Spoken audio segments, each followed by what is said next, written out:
Hey, isn't that poor Rick? Having someone as broke as you around lowers this place's class.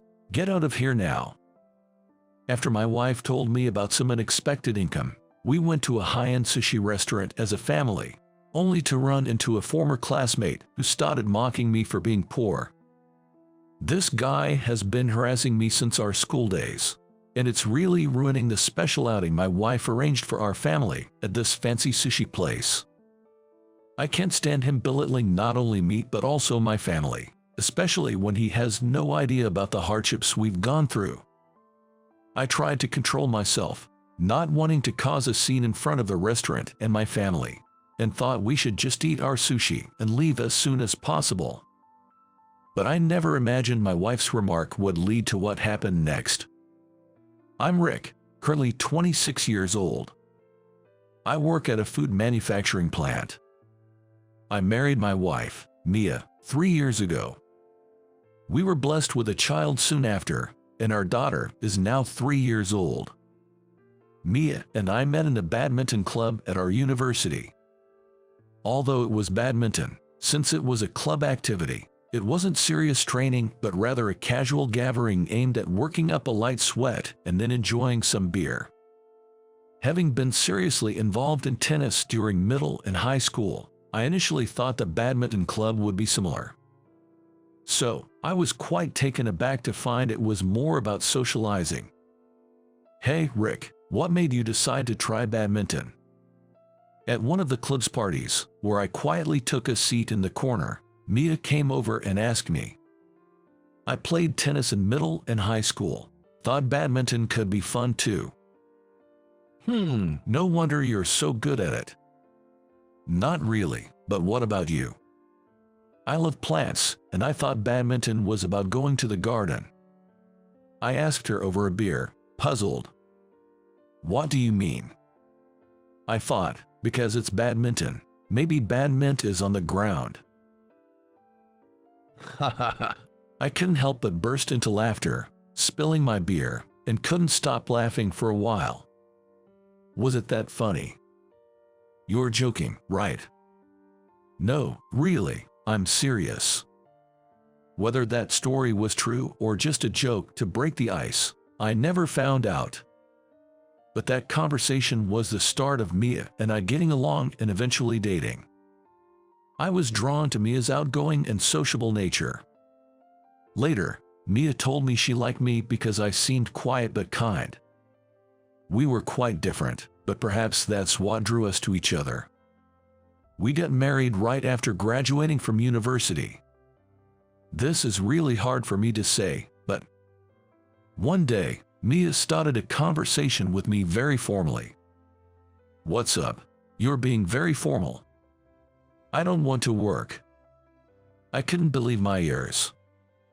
What? You want to be a homemaker? Oh, no, it's not like that. Mia cleared her throat and apologized. It's just that there's something I really want to focus on, so I won't be able to work or do household chores. I'm sorry. Is that what it is?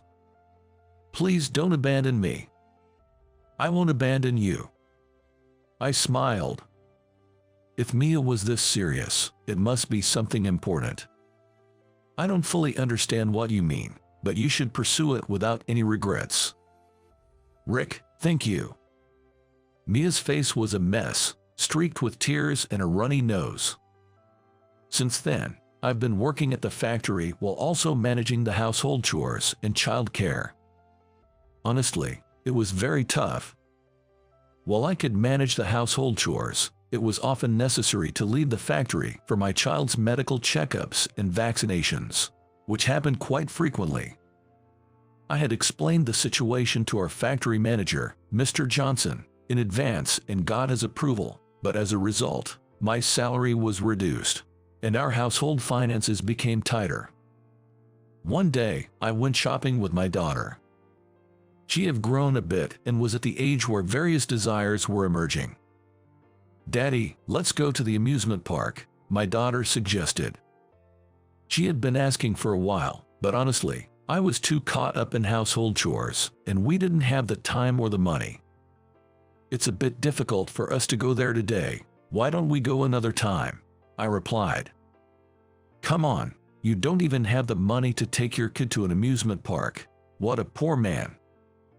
A man sneered as he walked by. It was Kevin Harris, a former classmate and fellow member of tennis club in our high school. I can take you to the amusement park. How about that, huh? Kevin spoke to my daughter, but she got scared and hid behind me. Long time no see, Kevin. Rick, you seem to be struggling, wearing those worn-out clothes. Well, you seem to be doing well, which is good. Kevin's lips twisted into a scornful smile.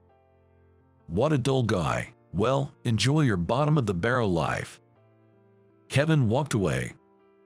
His words pierced deep into my heart, but there was nothing I could do about it.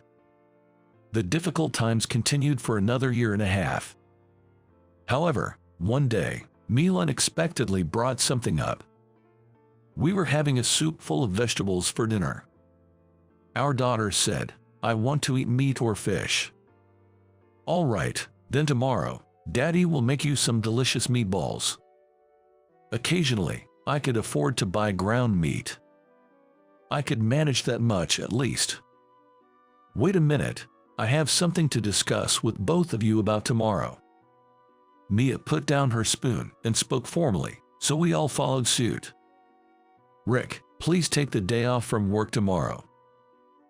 Yes, no wait, what do you mean? Tomorrow, we're going to the amusement park. Our daughter cheered loudly, asking Mia, can we get on the rotating ones? Merry-go-round, Ferris wheel, we'll ride both.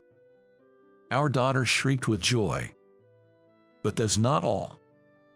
What? There's more to that. Mia smirked. Tomorrow night, we're going out for sushi. Our daughter got even more excited, asking, the rotating kind. Unfortunately, it won't be rotating.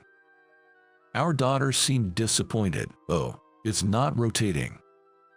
Oh no, if not rotating, that means we will be served expensive and delicious sushi. I explained to our daughter, though honestly, I was confused by the sudden turn of events. What's going on all of a sudden? I hate to break it to you, but we can't afford that. Actually, we've had some unexpected income. Did you win the lottery or something? Mia just smirked. I'll announce the details tomorrow while we're having sushi. While Mia and our daughter seemed thrilled, I, who managed our household budget, couldn't help but feel anxious. As promised, I took the next day off work. I felt a bit guilty for lying to my workplace about having a cold due to the sudden leave, but seeing my daughter's excitement for the amusement park, I decided it was okay. True to her word, we rode the merry-go-round and the Ferris wheel, and my daughter was delighted. That night, we really went to the upscale sushi restaurant. I'm not very familiar with sushi restaurants, but looking at the menu, I was almost floored by the prices. If Mia's unexpected income turns out to be a fabrication, our only way out would be either to dine and dash or to wash dishes to pay the bill. With these thoughts, I couldn't really appreciate the sushi we were having. When we had eaten a fair bit, 2 customers came in and took seats at the counter. Chef, we'll have 2 specialty courses for the day, please. Looking closer, one of them was Kevin. Running into him again, I really must be out of luck. In high school, Kevin always teased me. It was frustrating, but since Kevin had better grades and was more active in sports, I couldn't talk back. Fortunately, he didn't seem to notice I was there. I'll try to keep a low profile and avoid being noticed. Just as I thought that, my daughter said, "Daddy, this is delicious," which made Kevin turn around and notice us. Oh, isn't that poor Rick? What a coincidence. Well, someone you know. Kevin handed me his business card and a sample of a beauty serum. Very pleased to meet you, ma'am. This is what I do. The business card featured the company name and the words Chief Executive Officer. Well, so you're the CEO. My company deals in cosmetics.